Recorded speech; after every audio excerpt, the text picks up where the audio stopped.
Hello my beautiful peeps. So my name is Kira for those who don't know me, and I'm here to talk about my glottoplasty surgery which I had last August, which was August 2021 in London in the One Wellback Clinic with Dr. Al Yachemy.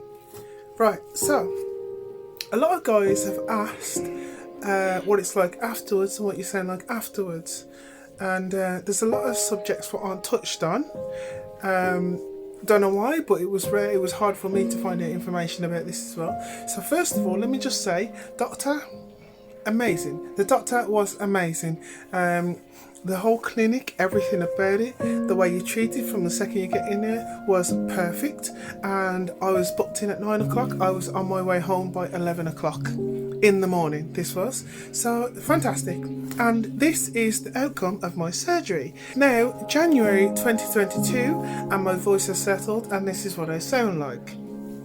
Or is it? One thing that nobody talks about is how your voice is afterwards and how you have to maintain that. So I just want to do a bit on that. And before I say anything, let me just state that I am in no way, shape or form a medical professional. I can only talk about the experiences, what I've had, and the things, the symptoms and emotions, feelings that I have felt. So with that being said, let me tell you. So as I said, August 2021 I had my surgery. It is now January 2022, and this is the outcome of my voice. But it is not. I've achieved this through training also, because although I've had the surgery which has raised my pitch, I still have to maintain that pitch, because when your voice settles and your cords relax, your voice naturally deepens. And yes, it does deepen, but it doesn't necessarily mean that it goes back more masculine. That's all a game of the mind. So, and I say that because for the first 2 or 3 months, even though my voice was higher, in my mind I still heard the old me. So that made me a lot, very uncomfortable, not realising. And I had to do little videos like this, little clips like this, and record my voice, just so I knew that that is what I sound like. Now what I'm going to do now is I am going to insert a clip of how I used to sound. Bearing in mind, nobody knows that I used to sound like this because it was so deep. I used to put on a voice even when I was in my past life. So here is a little clip of, yes, you're going to see what I look like as well.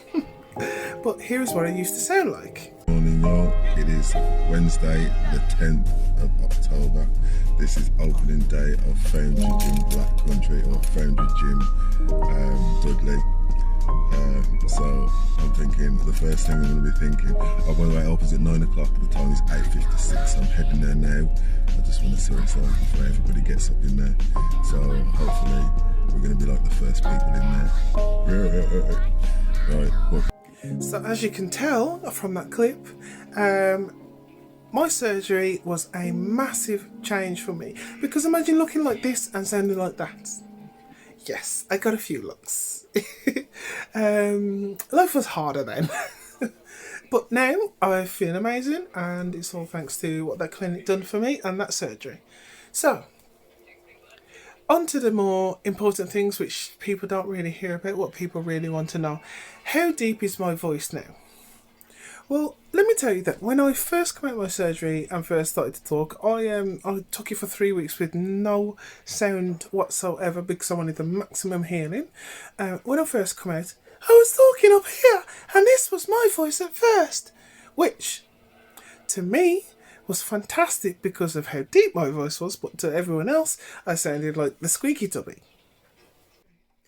And so I sounded like the squeaky tubby, which to me I was like, oh my god, I just don't sound so deep anymore, which was fantastic to me. But obviously you can understand how ridiculous that sounds, because if you got somebody that talks like this every minute of every second of every day, you're just going to want to punch them in the face.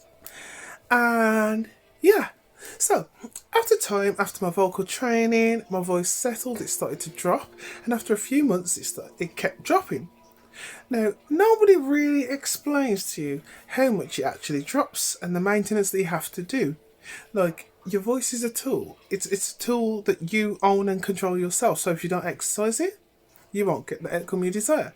A lot of people go into this surgery thinking I'm going to have the surgery and then that's it, full stop. But no, you have to work on it. So what I'm going to do now is I'm going to take off my worked on voice and show you what my actual sound sounds like. And the reason and purpose for doing this is so that anybody who has this surgery does not feel disheartened about when their voice drops. Because it's a reality of what happens. But it's the same as if you do a sport. You have to exercise in order to maintain your muscles, maintain your physical ability, etc, etc.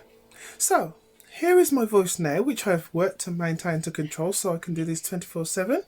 And on days where I feel a bit more uplifted, I can take it up here, and then I talk up here, and this is my voice. And this also sounds natural because I have trained and worked on this. However, if I release that, my voice is actually down here, and it might seem deep, but this is me normally talking now, and this is my voice down here. Now, the reason that I'm showing you my voice down here is, to you guys, this might not seem like this is a massive difference. But again, think back to the video, what I had, how deep my voice was before. So this is a lot higher. However, I understand and I realise that this is not within the female range. And it's not within a range that makes me feel comfortable to present myself in public. So what I do is I exercise and I practice every day, and then when I talk, I start to talk like this, and then this is how I continue with my life. And that's how naturally I achieve this voice. So I just want to say to you, do not be disheartened if your voice dropped, because on my first test I went from 110 Hz to 220 Hz, which is well above the natural female range. I haven't measured it since, obviously, because I got disheartened, and this is the first time I've been comfortable enough to talk about this. And I wanted to come on here and talk about this because there's been a few sisters, a few girls who've been disheartened by the outcome of their operation, their surgery, and I just wanted you to know that it's nothing to worry about. Because although your voice is not where you need it to be, it is still feminine. It's not where you want it. But to others, it's still feminine. And even though this is very deep, it's nowhere near, in comparison to what my start point was, it's nowhere near there. And with training, and with practice, and with focus, you can bring it to where you need it to be, and where you want it to be, and where you can comfortably present yourself in public. And that way, you'll be a lot confident and happier, and yeah. So I just wanted to say, go sisters, I'm here anyway. If you want to ask any questions, come and get at me, and I love you loads. Mwah, mwah, mwah, mwah, mwah. Have a good day, share the love, spread the smiles.